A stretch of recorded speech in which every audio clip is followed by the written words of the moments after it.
Um, okay, so let's talk about dreams of going pro and not fully buying in. So did you ever have dreams of going pro, Matia?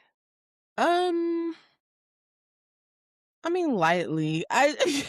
Lightly is I crazy. think once you're, I think like once you're younger or when you're younger, I mean, Yeah, that is the picture in your head because yeah, that's in like your whole personality, and I think you always have to have like a natural extension of like what now, because if I'm putting all this time and doing all this, of course, like the end goal is you're thinking it's pro, and it was like my life at that point. So I don't think I questioned yeah, that for a while because that was just like I think the default thing that I thought you did when you were in sports, like the dream is to go pro. yeah, Um, and it again, like it just made all the hard work make sense in my head. But after, like, I think honestly, before I even went to college, I think I want to say like my senior year of high school, not getting to run, but also I I was pretty like set on I want to go into psychology and that's what I want to do. And so I just think, yeah, at that point it was just like, okay, I'll do it for college, but this is not something that I'm going to do long term. Like track is not going to be my life after yeah, this. Because I just got so sold on psychology by that point. Like I think my sophomore or junior year of high school, I was like set, like, yeah, this is what I want to do with my life. yeah. So, Yeah, no, I get that. I think I wanted to originally, yeah. like when I was young for sure.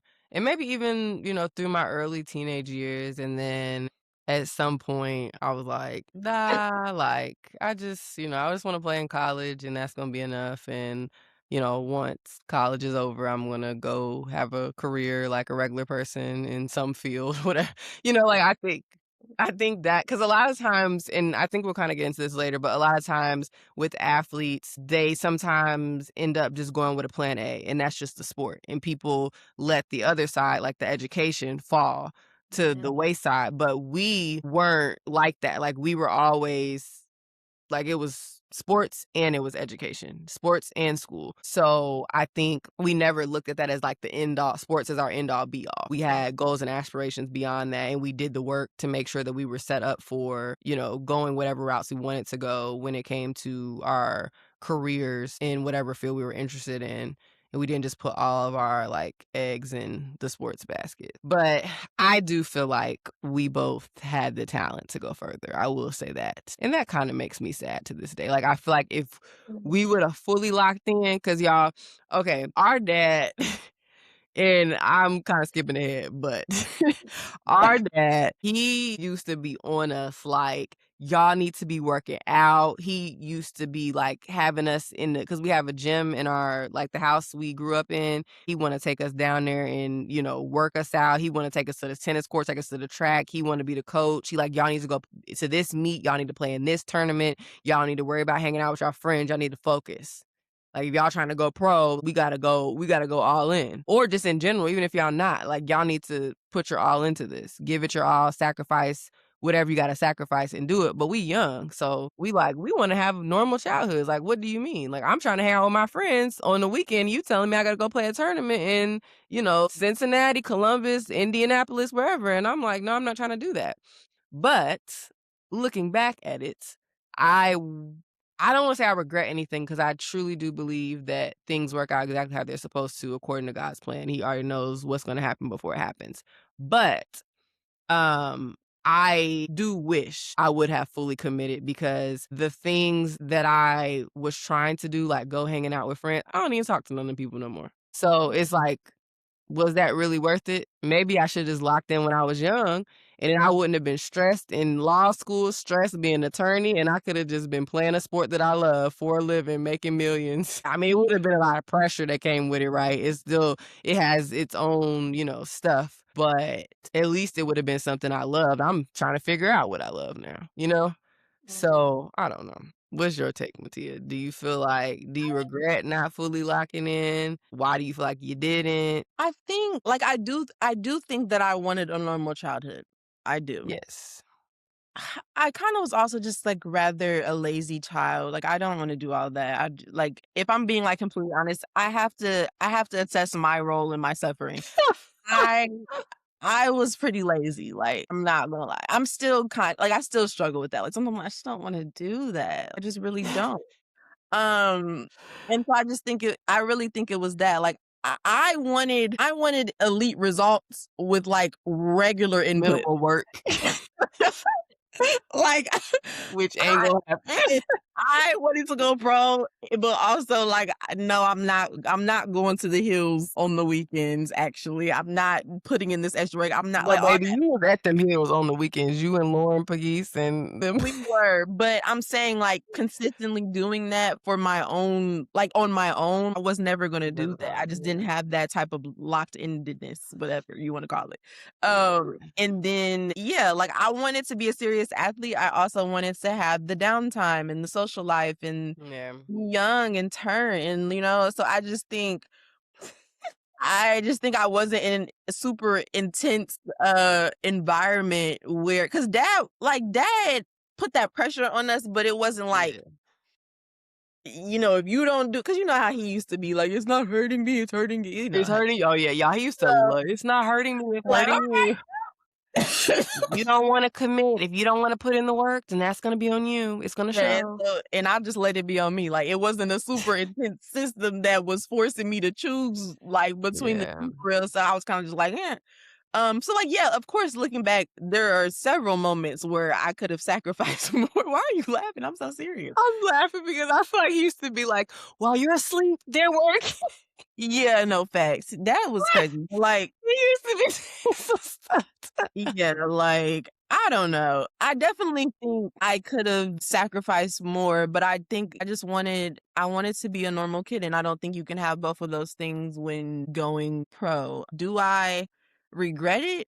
I think there's always a little what if, like, sometimes when the Yeah. Olympics are coming on and I'm watching Sydney, I'm watching Sha'Carri, I'm watching all my faves, and I'm like, "Dang, I wish," like, sometimes I do have that, but I understand why I made the choices that I made, and I also made them with the limited information it Yeah, that I had at the time as a yeah, child, and but I also just think I didn't want it that bad. yeah, Like, if I'm being real, I just didn't want it that bad. When you see people that end up going pro, like, I hate to use this as an example, but like Beyonce or stuff like that, like, yes, she started very young, but she had that intrinsic motivation to do what she needed to do, like go to the whatever singing why you shows. can't use an athlete? I don't really know much about everybody's like I know about Beyonce's upbringing, unfortunately. So like Beyonce but is I'm not an just athlete, this is an episode about I sports. understand that, but don't do that because there have been athletes that have said that they were pushed harder after they went, like men that said they went to Beyonce shows and saw how she set up and was like, "Dang, I gotta go harder." I'm just Okay, saying. okay, I am going to interfere, But I am can going I to interfere. finish? Can I finish? Can I finish? Because Interject, sorry. you interjected while I was trying to finish. But I'm saying I didn't have that intrinsic motivation to like push myself without somebody doing it for me. And so I just don't think I wanted it that bad because I wasn't going to do that without dad like forcing me to do it. You know To what I do mean? it. No, that's fair, yeah, I think we were young, so the decision and especially in our sports, the decision had to be made young.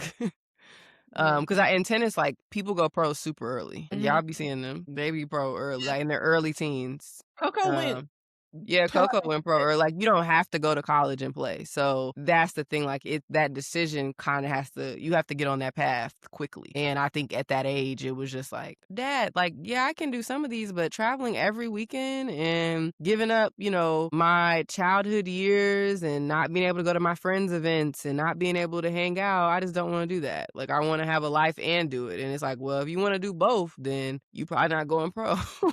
Yeah. So, yeah, I get what you're saying, 100%. But like even Allison Felix is a great example. She went pro at like I want to say I was 6. gonna ask why you didn't use her, cause that's your girl. I wanna say oh, that's awesome with my girl, but yeah, I think she went pro at 16. She had literally just posted a video about how they were saying she shoulda went to college, she shoulda got some college experience, and that girl still ended up going pro. They was hating on her. Yeah, she was one of them ones for sure. But yeah, I don't think I had the intrinsic motivation to do that. Looking back, maybe I wish a little, but what can I do? Okay, so now we're going to talk about sports parents. What do we feel like our experience was not having typical sports parents? And when we say sports parents, y'all, we saying like crazy sports parents because we didn't have that. Like we talked about our dad. He did think he could coach us in everything. He wanted to be Richard Williams, which Venus and Serena's dad, so bad. Um, and he was a coach all our lives, so that helped a lot, but it also made him more serious. And then my dad was an athlete, like, he played sports all his life and through college too. So, I don't know, I think he was, like, hard on us, and he wanted to try to get us to reach our potential, and he was going to be willing to make the sacrifices and help us put in the work and put in the work himself for us to get to wherever we wanted to be. But if we did not want to be there, he wasn't gonna push us, like, beyond, that. Like, he still gave us a choice. So I think that helped a lot because there's already a lot of pressure that comes with this. I couldn't imagine having parents that were trying to, control us in that way or make a decision for us about what we were gonna do with our lives or careers when it came to sports. And like our mom, she really was super chill. Like she's, do your best. You Yeah. got this. Like she Mom was not, she no pressure at all. mom was in the band. She didn't Yeah, she's the only one in our family that didn't play a sport. She was a model and she was in the band, literally. So, but yeah, what are your thoughts, Mattia, on like not I having a sports? Yeah, like, I don't we definitely didn't have those parents that were, like, in the stands screaming, like, screaming for us, of course. Oh, screaming, Yeah, of course, but I mean, like, you basketball, for example, like, you not about to see dad getting up, like, if we play basketball, hypothetically. You not finna see dad getting up and yelling at the refs or something, like, you're not gonna see that. right. There are parents that do that, Yeah, yelling at 100%. the umpire. Is it called an umpire in tennis? Tennis, yeah. Yeah, so I don't we didn't really have that in track, so, like, I mean, Yeah. for them, but, like, Or um running down the side of the track with a right, kid or, during the race. like, We saw a lot of that, a I've lot. seen that It's before, crazy. for sure, but yeah, like, Crazy. dad would tell us to lock in and push us, but it wasn't like well, it could be suffocating sometimes, but it wasn't, like, Yeah, super suffocating pressure that some kids go had. and Yeah. that we've been able to see, I think like, we had space to decide who we wanted to To be be, within yeah. in track, and I Yeah. like it that way, Yeah. personally. And they were gonna give us the resources, but it was like at the end of the day, it's your choice. Yeah. But I think too, I think that's why we also didn't play basketball. I actually tried basketball, y'all. Mattia didn't, but I feel like it would have been serious if we played basketball because that's what he played and that's what he's been coaching all our lives. So I don't know that might have been a little rough, but we didn't have to deal with nothing crazy. And I think when people like I don't think it hurt us at all. I think it actually helped us because we got to build our own identities. And I think at the end of the day, for people whose parents did show up like as crazy sports parents and were like overly involved or put too much pressure on their kids or were trying to live through their kids, so to speak, because their careers didn't turn out a certain way or they wanted them to be who they never got a chance to be. I think even if the kid made it or even if like the kid does make it, I think you're still gonna have a level of resentment towards your parents because they didn't let you be a kid and they kind of made like your decisions for you. So you lost that autonomy. Um, and especially when you don't feel like it was for you. If you feel like it was for them, then I think you'll resent them. Like you'll be like, okay, like it helped me get to where I wanted to go, but I'm still mad at you about that. Like Yeah. that's what I genuinely feel like that's how that would feel. So I'm grateful that there was less parental pressure for us and the support was always there. Always, like 100%. They gonna be at everything. Like our parents did not care. Like, boy, they'll be coming off of work straight to our matches, meets. Like they didn't miss nothing, but they were not controlling. And I think there is a fine line you have to walk between that as a parent. And when parents start trying to coach the team, go off on the coach, it's just too much. Like our parents were just never overly involved. And I don't think that's something that parents should do. I think y'all are hurting your kids more than anything when you do that. So Yeah, I would agree. I think both though, because I still be joking with mom and dad, like, "Y'all should have been harder on this." Like, y'all not should have made us. yeah, like, and sometimes I really don't be joking, like, I kinda be serious, like, "You really should have made me do all the things that you told me to do," because Yeah. my I life. g I get where you're coming from, 'cause, like, But we're then kids, so yeah, we're not gonna like make the right but decisions like you necessarily. said, because dad always makes the joke back like, "No, y'all not finna come out talking about me and how I did y'all." So it's Right, right. I definitely think it helped because, like you said, like, we got to have more of a childhood, more autonomy, and we weren't yeah, it didn't feel like we was out there fulfilling our parents' dreams, like, it felt like our thing, not Yeah. and so, yeah, but I do think maybe a little more structure would have helped take us to higher heights. Yeah, and I mean, dad was willing, and I mean, you see parents do it, like, you see the balls, their dad, and we watch like, I didn't see oh my gosh, and I love them. I'm sorry, I I've really seen there was, like, this crazy sports parents documentary that they had, and, like, the kids would make it, but it's just, like, their relationship with their parents is so strained, and there is I think there is if you have played professional sports before, or if you have, like, the resources are in the right state or whatever, like, I think there is a recipe to that shit, y'all, like, because you're now seeing more siblings, for example, going pro in a sport, and I'm like, they parents knew what they was doing. Like there was a recipe to it, and I think dad was trying to figure out that recipe, but he just was not willing to force us push to it, put in yeah. the ingredients. He like, okay, well if you don't want to do it, then it is what it is. But I do think it's a recipe to it. I'm not saying that nobody should do it because it may take that because a kid may not be ready to make that commitment because they're a kid. So you may have to make the decision for them, but I think you do have to be careful about how you go about it, so I think it's what you talked about with the line between support and control. Like, I think there's a sweet spot yeah. there, and that's what the recipe is. Cause like, I feel like the support side is like, like, "I'm here for you, Imma be at all the meets and the matches, and I believe in you, but I'm also gonna hold you accountable to what you say you want." Yeah. Whereas, like, control is kinda like, "You're doing this because like, I decided that this is your path," you know? Right. And so I think dad and mom fell more on the, like, support and space side, Yeah. which at the end of the day probably protected us in more ways than not, They're but not, yeah.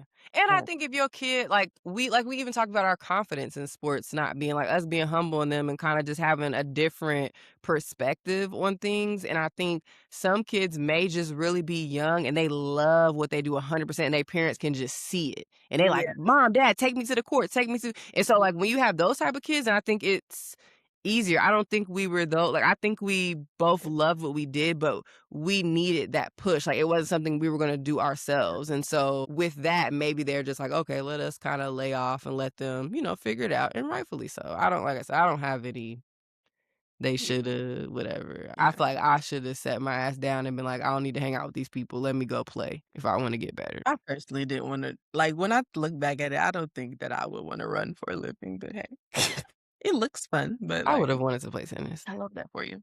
Oh, okay, y'all. Before we go to the next topic, funny story though. One thing that my dad did do that I'll hold his feet to fire on to this day is one time, y'all, I was playing this tennis match.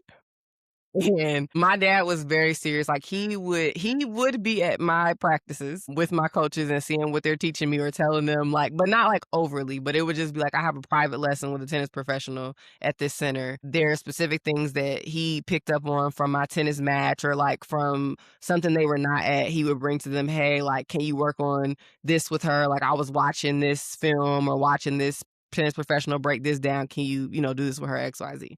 So all that to say, there was something that we had discussed, that we had worked on, and there was a match that I was playing, and my dad is sitting, like, up, and I'm, like the torts are on the bottom, and he's sitting up, and I made some mistake and didn't do what I had worked on, and this man literally just got up and walked away from the court in the middle of the match, and I seen him.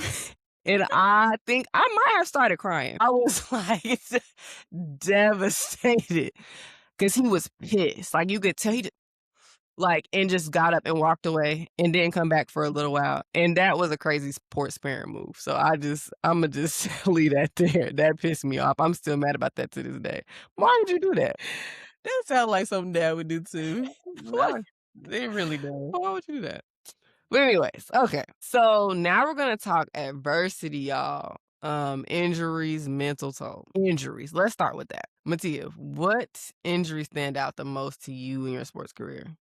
See, the crazy thing is I never had, like, no big dramatic injury per se. It was them damn shin splints that would not Oh, quit. yeah, track used to be Like, oh my god, from I think from, like, middle school on, we literally tried everything from tape to new shoes to ice to stretching. I remember bad. that went as far as getting them custom insoles that was literally molded Oh, to my yes. exact I foot. remember that. But yeah, like, I think I finally got over it. It would flare back up, and it would cost me winning and training every year after year after year. So I think, yeah, it kinda felt like Russian roulette with shin splints and track, but Yeah. I think the constant nagging, like, yeah, that had me thinking, like, my body is literally never going to be reliable in this sport because I cannot get over these shin splints. But I think that was, like, the biggest thing, for me that, like, took a mental toll because I just always had shin splints. I could never get rid of them. Yeah. No, I feel like track, I don't know, it was easy to be injury prone in track. Cause I remember even when I ran before I stopped running, once I got offered to go play tennis in college, so I didn't run my senior year to prevent myself from getting hurt. But I always was doing something. Like, I'm trying to think what injuries I used to have in track. It would always be something on my leg.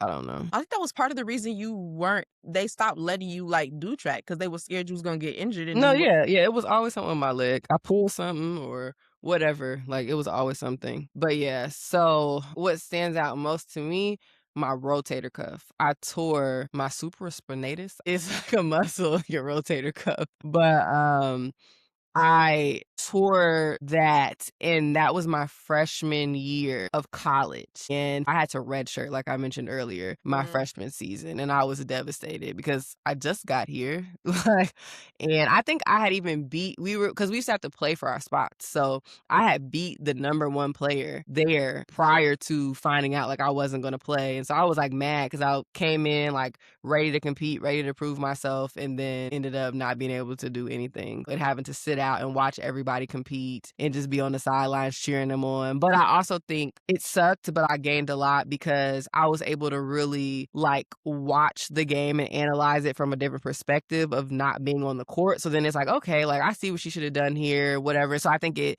made my game better when I came back because I got to just watch so much. It's like watching film a lot and also being able to like help my teammates, encourage them, cheer them on. So, I mean, it worked out, but that was the biggest thing. And it was crazy because I always had a shoulder injury in tennis because my service motion was like off. And that was something my dad wanted my tennis coaches to fix so bad. So it was like I was going to get injured at some point. And I basically played with my shoulder blown out like through high school. Like it used to hurt so bad. And I just would play through it. And I went to PT and stuff like that. But I found out in college that it was torn, the rotator cuff. So yeah, that that's sounds the biggest one. And I was kinda gonna say, like, just about talk about, like, injuries affecting our confidence or identity. I mean, I would say, yeah, like, I would say confidence. I mean, obviously, you if you get hurt and you can't play, like, that sucks, and if a sport is a huge part of your identity and what you do, having to sit out, like, that does take a toll on you. But I don't even necessarily wanna say it affected my confidence. I just think it was what it was. It just, hurt to not be able to play, but I don't know.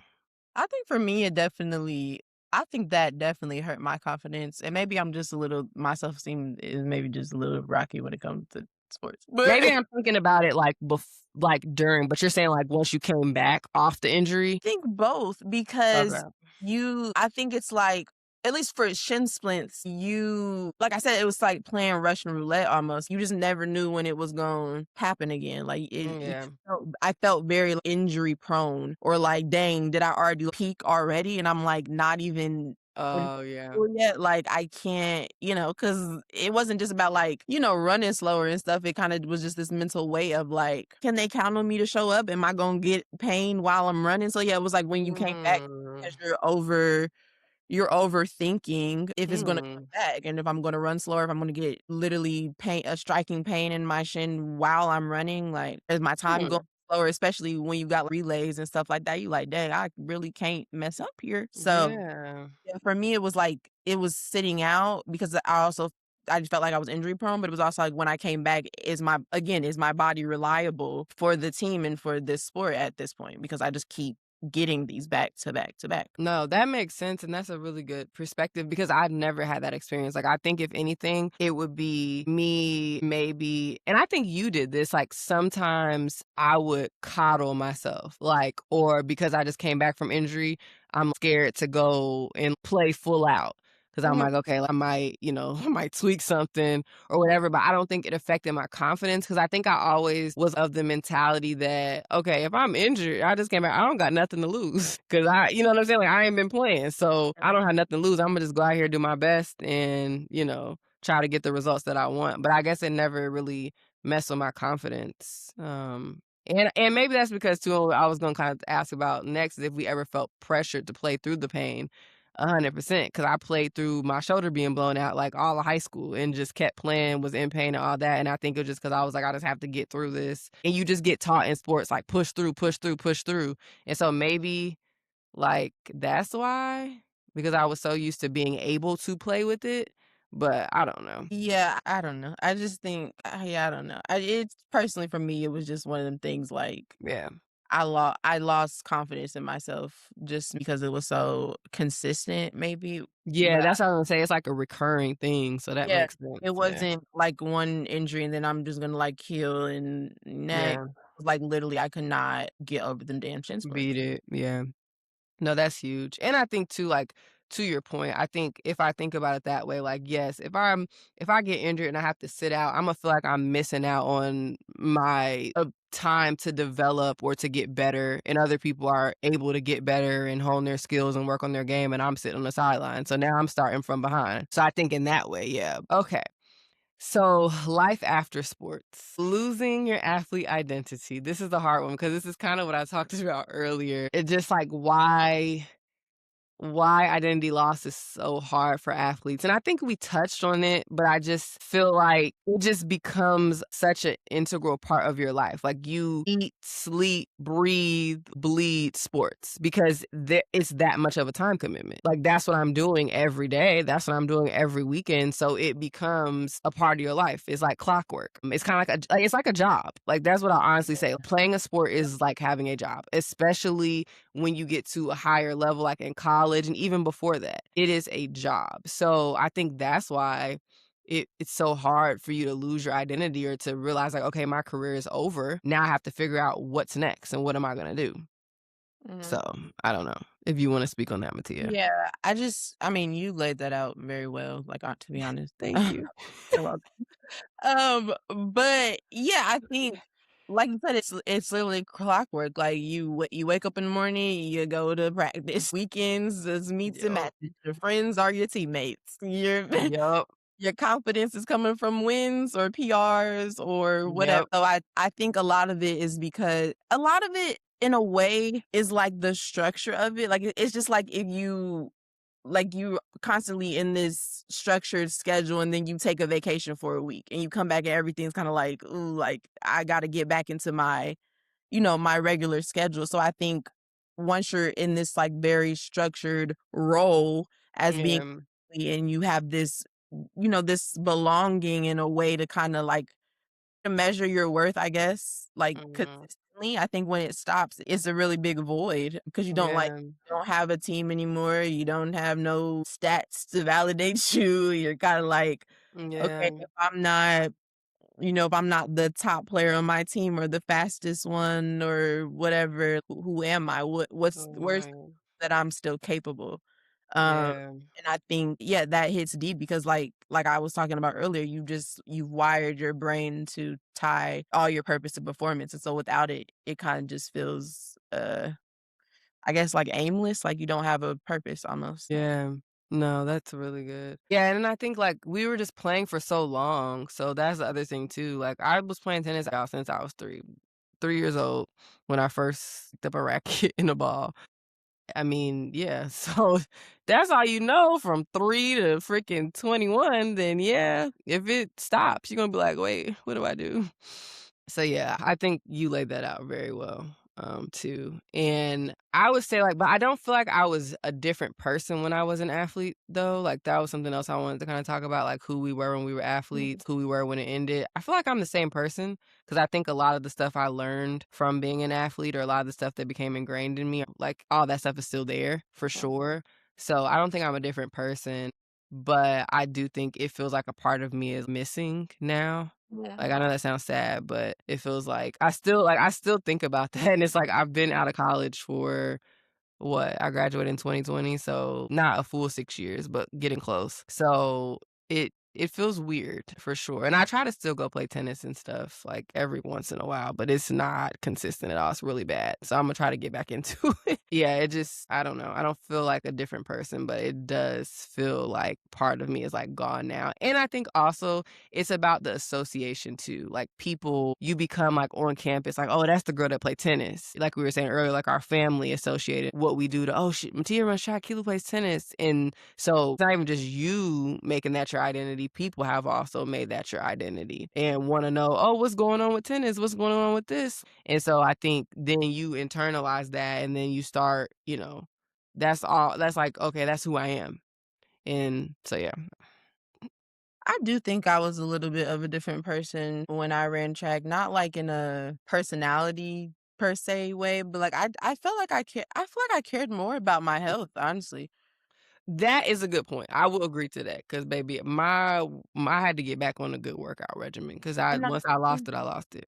I felt like really, really structured, I think. Mm, And I do feel like I've lost that in a way. And well, not really, because like the gym has become my outlet now, like my replacement for that. yeah, And I am pretty serious about that. But like even still, I don't know. I still kind of be like eating what I want to eat and stuff. Like I'm not as serious as I used to be about what I put in, yeah, unfortunately. But yeah, I just feel like I had like a clearer sense of structure, I think, when I ran track. So I do think I'm different in that way. that's a good point. Yeah, but um, do I feel like a part of me is missing? Not really. I do in a way because I do think track is still like a very very important thing to me. Like that's really the only sport you can ask about, and I know something about it, baby. Because like you said, them other sports, I don't know nothing about that. I'm sorry. Ask me about track. That's the only one I know about. So like, I still keep up with it and stuff, and like I do feel like part of me is I don't know, like, I stay away from running now, which is weird. I don't really run. I just mostly lift, and walk, but, like, I really stay away from running, and I think part of that is because like, it's still, like, a very tough thing to, like, come to terms with that it's over. So I do wanna Yep, get back into running eventually, hopefully, but, yeah, like I yeah, said, like, by the time track ended for me, I think it was, like, nostalgic for sure, like, closing a really big chapter, but I didn't feel, like, completely lost because by then I had been building another identity within academics, and I knew that I was wanting to get my PhD and all that stuff, and so I think I kinda shifted into, like, academia mode at that point, so yeah, I think that kept me afloat just because I was building something new in parallel with losing something that was also really big in my life, so yeah, yeah, I wanna move on, but I do wanna say that when you just laid that all out, I'm kinda thinking too that I did lose the structure because I think I was just like and I don't know, I'm still very disciplined, but as far as, like you said, my health, like, being able to wake up at 5 o'clock in the morning and I'm going and weightlifting and working out, and then I'm turning around and then going to practice after, and like, just having to worry about what I'm eating and working out, training regularly, like, now it has took me so much to get back on a regular workout schedule, and it's like, how when this was such a huge part of your life, and then you were doing this for years and years and years, and now you just completely fell off. But to your point, I think that's what happened to me after COVID. I think I associated like, that was such a painful moment with tennis being taken away from me and then, like, not being able to play that at some point, it was too painful to then go play or to then go work out. And so I think I just went, like, cold turkey. yeah. And then I had to slowly get myself back into it, but it was just never consistent, and it's been that way since. It's never really consistent. Like, I'm on a consistent schedule now, but we talking, like, 2, 3 days a week of just working out. It's not playing tennis, it's just working out just to do something. but I definitely fell off completely with that. So yeah.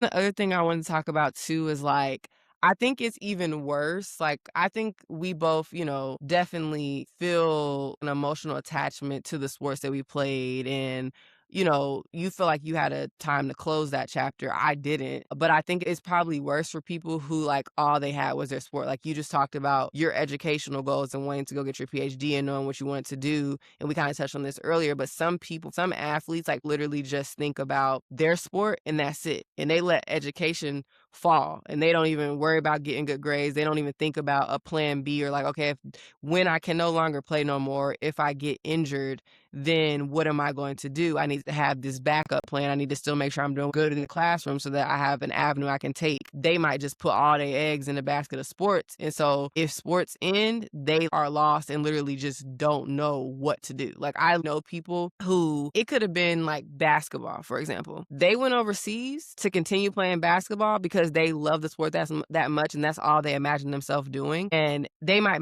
not be making any money overseas, like not enough to live off of, but they just don't even want to think about like, what do I do without basketball? So it's just easier to keep playing. And I think that's more, I want to say, and I'm not saying this is like fact, but just from what I've observed and kind of seen, I think that's more common with males than females.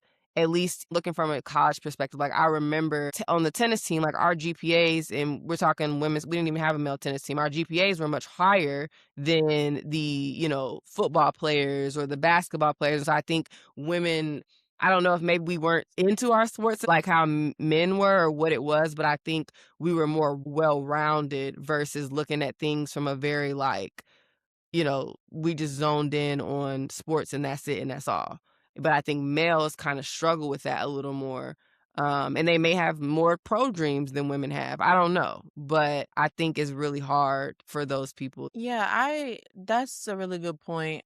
I think it can be that maybe I've honestly never really thought of it that way from the sense of like women, aren't as attached to their sports as men are. I think for me, I think of it as like a systemic issue. Like I hate to get all deep, but like I Mm, I think it's and this is not I don't think everybody who, cares deeply about their sports come from like under resourced families or anything like that. yeah, I do think for the most part, a lot of athletes it's tougher systemically for folks who like sports are that's all you got. Like that's your ladder up, especially when you're coming from an under resourced family or you're a first gen, like your parents didn't go to college and then even communities like because I think we see this a lot in the Black community, like it's pushed as your ticket. Like that's your scholarship. that's your way out. Yep. That's your Mhm.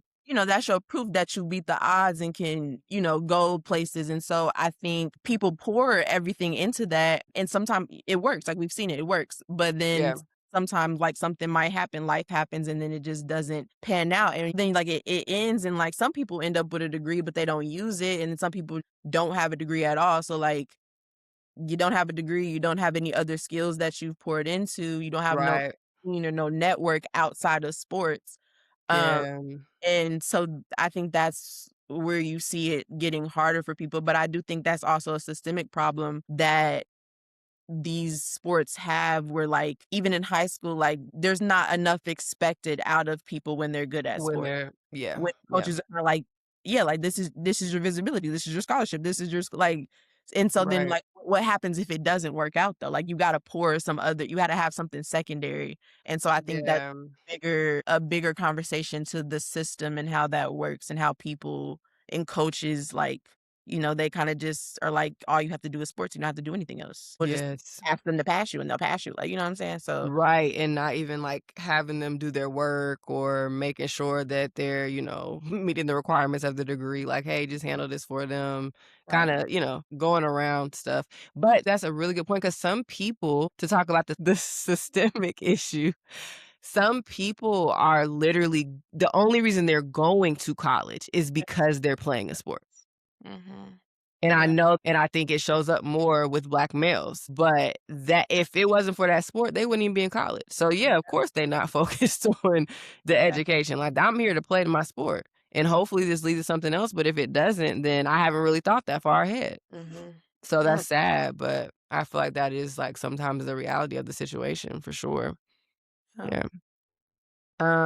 We kinda already talked about, letting go versus holding on. I don't know if you wanna say anything more to that point about, like, some people never letting go of their sport and why. Yeah, I mean, I definitely think people don't really sit in it. I think again, like just talking about the void that it leaves. There's a good energy that comes with it, like the wins, the adrenaline rush, Yeah. the identity of being somebody. And Yeah. I don't think it's bad not to let it go. I just think there's a healthy way and an unhealthy way of doing so. Like Yeah.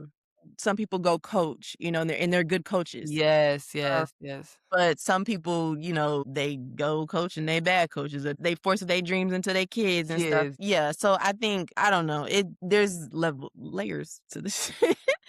But yeah, I think it's very common for people to not let it go, and I think it just comes with, like, you have to grieve that ending properly, to be honest. Yes. Oh, that's so big. I don't think enough people do that, and so they just kinda get stuck, and they miss the chance to kinda build something new, and take what Mm. they've learned and put that into something else, which I think was a huge reason why I was able to let it go. Yeah, So see, that's what I feel. I still don't feel like I ever grieved it, and that's what I was gonna say earlier, like, I think not playing the sport anymore and it being like, "Okay, your season is over abruptly, not knowing, cutting off senior year," like, that in itself was a loss for me. That was like, just as much of a loss as it is to lose a person. yeah. So I think, yeah, people don't get to go through that process or they don't know how to navigate that process, and so, yeah, it just becomes yeah, it's tough. Okay, so positive, finding purpose again. What do you feel like after you stopped playing your sport and after that stopped being a part of your identity? Like, how did you find yourself again, if you did anything in particular? Um, no, I just again, like, I think academics was a huge reason why I was able to grieve properly and move forward, because, like, psychology like a wasn't like a backup for me, like, it was a genuine pivot or something, another identity that I was Right. building, and I think a great something I didn't think about, but, like, it kinda mirrored what I loved so much about track, like, I love the hustle, I love the game, like, like, I like the grind and the breakthroughs and the way Yeah. connect different information and you ways to get better just like I did with track, and I think, but I think, like I said, like, the game changer was giving myself permission to grieve, like, sitting with the loss of having that purpose and that, the team and the way that sports made me feel seen, capable, without rushing to, like, fix it. And then I just think, like, just jumped into my new identity in psychology and was able to pull what I loved from track and put that into psychology. And I just think a lot of times, like, where people go wrong is, like, athletes don't audit their worth. Like, I think most of us athletes, like, tie 80% of our value to one role, whether that's like a job or like a sport. And then when it shifts, it's like, okay, what now? But you have to rebuild by, like, asking yourself, what skills did that role or did that Give sport me. Mhm. transfer into this new thing? If it's discipline, if it's resilience, if it's focusing under pressure, like, those skills don't expire. Put it into something new. Like, Yeah. stack them into a new arena deliberately and, like, Yeah. I don't know, like, give it time. Like, it's not betrayal, because I think sometimes it does feel like betrayal, like, to let it go almost. Like, it's like that's Yeah. such a big part of me, it feels like betrayal, but, like, it's not betrayal to evolve. You have to expand, and you just kinda gotta walk away knowing, like, the athlete in me is still there. It's just Yeah. doing something new. Like, I'm running a Yeah. different race now, you know? Yeah. No, that's big. And like you said, like the skills that you learn, we're gonna talk about that last, but the skills that you learn from playing a sport are transferable. Mhm. They're so transferable to any area, anything. And like you said, some people do like go and coach and like that could be an avenue. Like if you really love the game that much, if you have the heart to coach, if you care about kids, if you had somebody that poured into you, you want to pay it forward, like that's a great way to do that. Like Nick, for example, my boyfriend, Nick loves football. He played football in college. He played football majority of his life. He played basketball too. But because he misses football so much, he literally started a channel where he starts breaking down film of football games because that allows him to still connect with the game and it allows him to still study the game and to still have it as a part of him, even though he's no longer playing. So, like you said, there's just different ways that you can still be connected to it without playing it, or there's a way you can say, okay, hey, what did I learn through playing my sport that I can use in another area of my life and be successful as a result? So I think that's huge.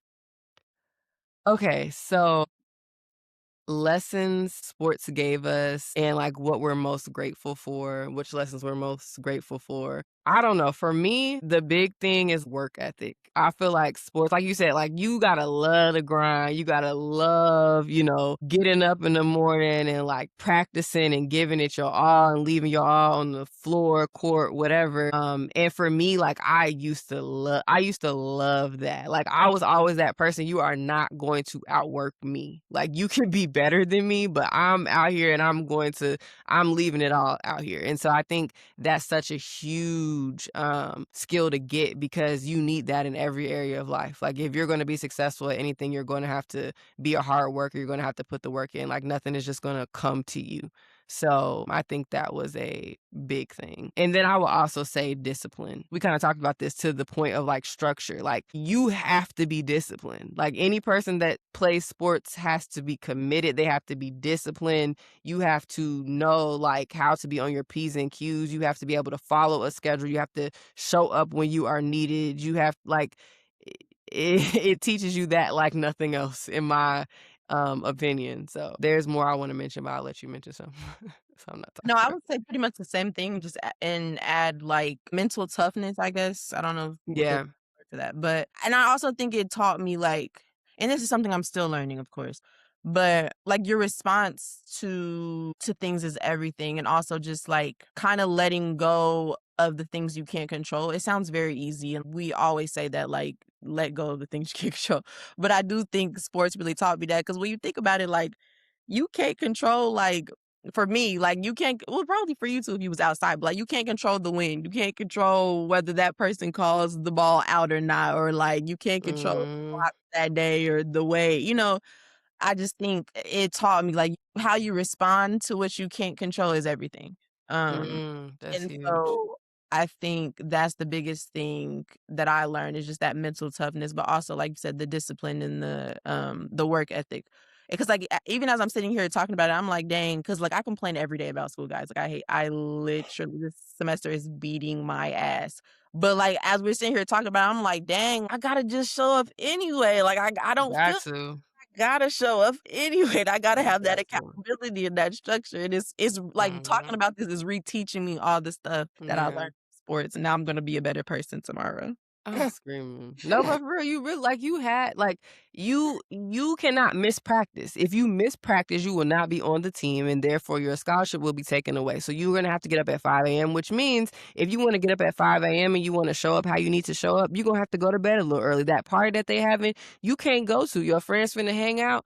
You ain't gonna be able to go. Your friends about to drink and oh, I'm sorry, I can't do like it's just it did yeah. Like, it's I don't know, like, I can't I'm thinking about it now, and I'm like, "Wow, that was so powerful." But really, I would say leadership too is a big one because I was a captain while I was in college, in high school, and I think sports teaches you how to be a good leader because 'cause you're working with a team, and y'all are trying to achieve a common goal, a collective goal, and so you're dealing with a bunch of people from a bunch of different backgrounds. You're dealing with a bunch of different personalities. And so you kind of figure out how to lead by example. And that was a big thing for me is like as I had like younger people come on the team, I feel like I had to show them, hey, this is the expectation. Like I'm gonna work hard so that they feel like they have to work hard.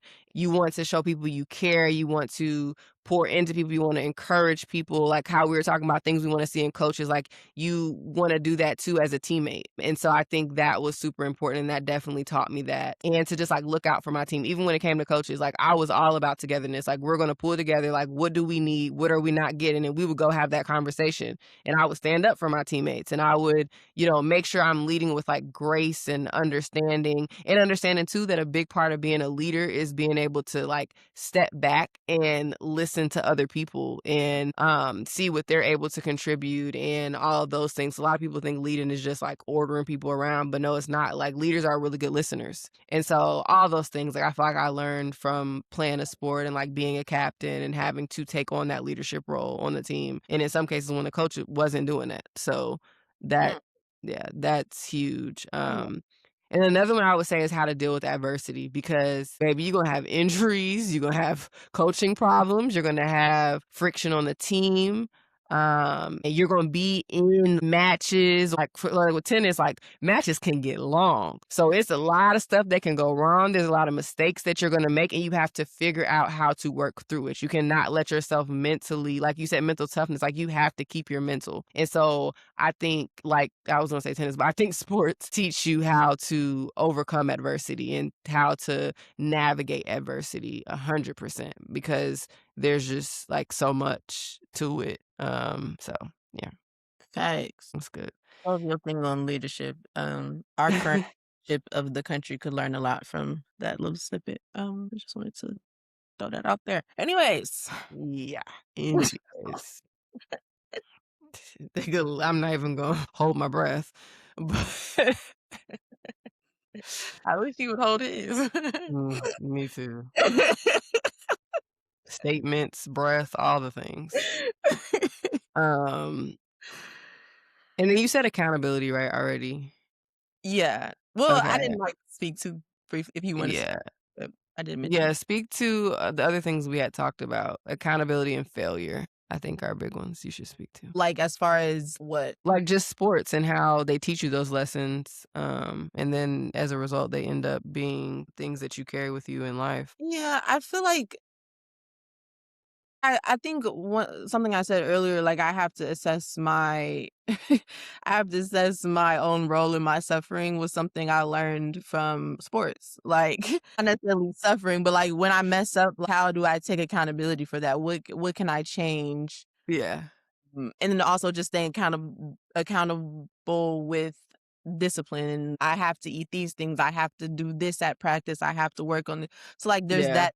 And like failure I just think that goes back to the controllables, like, Okay, yeah, you did touch on not that. really a fail, like, like a fail could be like a bad start on the blocks or something, and, like, you can't fix that, but you can go relook at the film and tighten your warm up and your form and your mental prep and change things. And so I think just controlling the controllables is something I took from sports, especially when it comes to failure, because even taking that into school, like if I get a bad feedback on my paper, I'm like, dang, or maybe at some point I'll get a paper that gets rejected. Like I can't spiral on Right.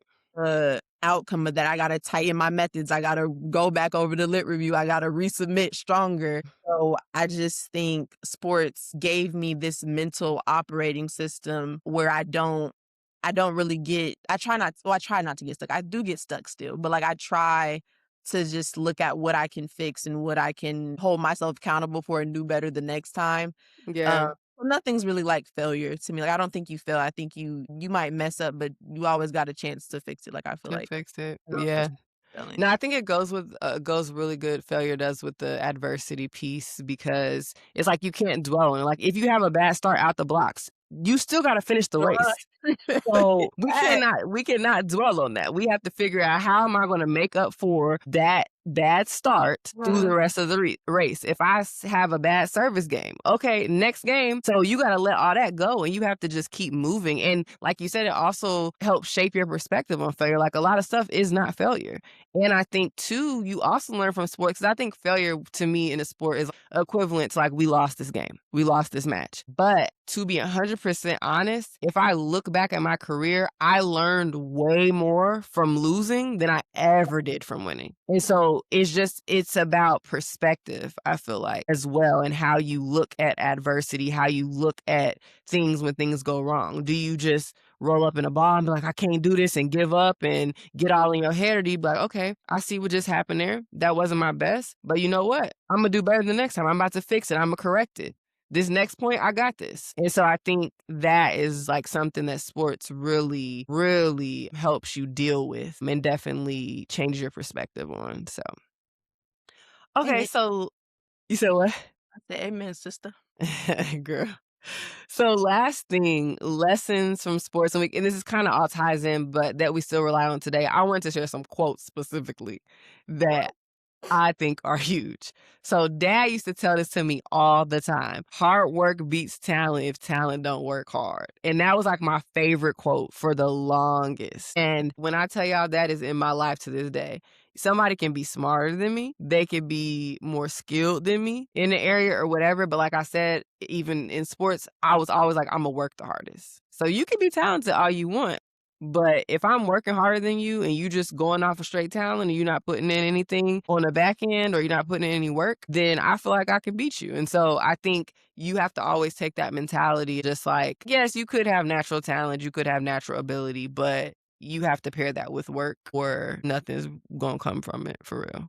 Mhm. And then my boyfriend, we were talking about this today, but proper preparation prevents poor performance. And I remember dad always used to instill this in us too. He always would say, and I said this in another episode, plan your work and work your plan. And you can never, be hard on yourself if you prepare. Like as long as you prepare, you're good.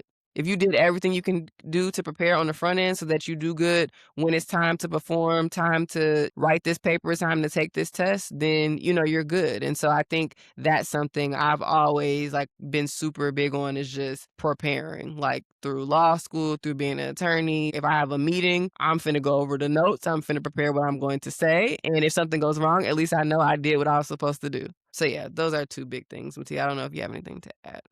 Um, Not really. Like, I feel like those are good ones. I think something popped into my head. I don't remember which. I think it was Nick's quote actually. Shout out Nick. Um, I don't think it's his quote now. I think he got it from somewhere, but but I'm saying like oh. he gave it to you. But like how you do anything is how you do everything. And so I think for Ooh, you that's good. learn very quickly there's no such thing as like it's just practice, you know? Like Yeah. the way you run drills, the way you respond to your coaching, the way you like whatever, do all the technicalities in your sport. You don't just magically become disciplined on game day if you've been lazy. Yes. Yes. And so You you have like to practice like it yeah, is the game, because however you show up in practice, how you gonna show up in the game. Yep. exactly. So 100%. yeah, like you don't suddenly become resilient under pressure if you quit in practice when the commitment getting hard. So like I feel like that habit travels with you. Um Yeah. So I think the lesson is just like, your standards aren't situational, they're personal. And so like you Mm. cut corners in practice, you can cut corners when it matters. Show up late to work out, you gonna show up late to Y life. Uh, Yep. Okay. so They used yeah. to always say if you, on time, you're late. And Mhm. so it was like you had to be early to be on time. So yeah, I definitely Yeah. think that's something that I'm trying to bring back into my mental state. Yeah. Like I gotta how I do anything is how I do everything. So No, that's big. And something else I wanna highlight on that proper preparation prevents poor performance piece is I don't think that only goes to, like, work or practice. I think that also goes to taking care of yourself. Like, with sports, you had to if they told Joe Biden to be in the training room, so you need to take this ice bath, you need to get this stem treatment, you need to do whatever you need to do for recovery, like, all that was just as important as practicing and mm, competing, because if you're not taking care of your body, taking care of yourself, then there's nothing that you can offer them, and so I think that translates well in life too, and that's something that's, we're all constantly working on is just our own mental health and self care and putting that stuff before work. Because if I'm not okay, if I don't have anything to give, I'm pouring from an empty cup, then I mean, there's not much that I can do with that. So I think that was super important too, is preparing looked like I'm eating right. I'm drinking the amount of water I need to drink. I'm hydrating. I'm going to weightlifting. I'm watching film. I'm practicing. And then I'm doing whatever I need to do for recovery. I'm doing my strengthening exercise. I'm going to PT, all the things, taking care of mind, body, spirit. So all of it. So yeah, that's my last take on that. All yeah. right, y'all. That's all we have for this episode. Matia, do we want to? I don't know. I feel like we just gave it right there, but did we want to give some encouragement for the week? Sorry. Oh my God. I'm sorry, y'all. I'll be having technical difficulties. Man. Um, Make sure the mic is on. Okay, it's still on. it's on. Yeah. The mic is on. Let me think about it. Go Well, first. I'm not prepared this week. I didn't come up with mine ahead of time. Um, I'll be cliche and say trust the process, being like progress based in this episode. And I think a lot of times we go into stuff and as soon as it gets hard, we want to give up. Mm, And I think like progress is still happening. And I think this is one of my yeah, you yeah, said this like something like this I mean before. it's still happening. It's always happening. Yeah, And so I think trusting the process is really important. It's rarely glamorous, but it's very important. very important, yeah. So yeah. No, yeah. I feel like Imma steal what you had said earlier slightly. I think those of us who have been athletes that are no longer playing our sports, I think we really have to see the value in what we learned while playing those sports. Like I when I tell y'all that companies see it, firms see it, schools see it, like when people see that you're an athlete and that's on your resume, they're like, "Oh, they're gonna be a good worker."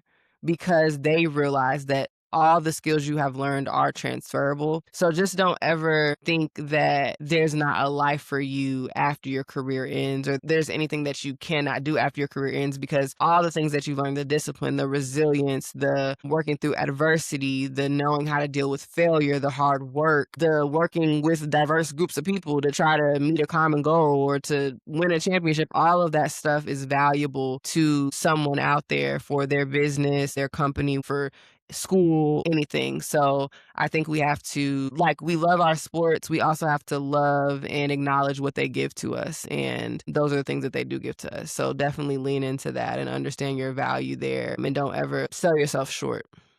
So, yeah.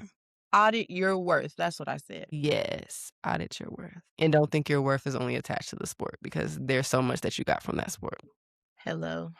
Yes, ma'am. All right, y'all. Well, thank you so much. And we'll be back with another episode next week. Please follow us on all platforms and subscribe to our channels on all platforms. And please share this with your friends, family, and loved ones if you enjoyed it. Comment, give us feedback, and let us know if there's anything you guys want to hear about that we haven't talked about yet. And we appreciate your support, and we'll see you again next week. Bye.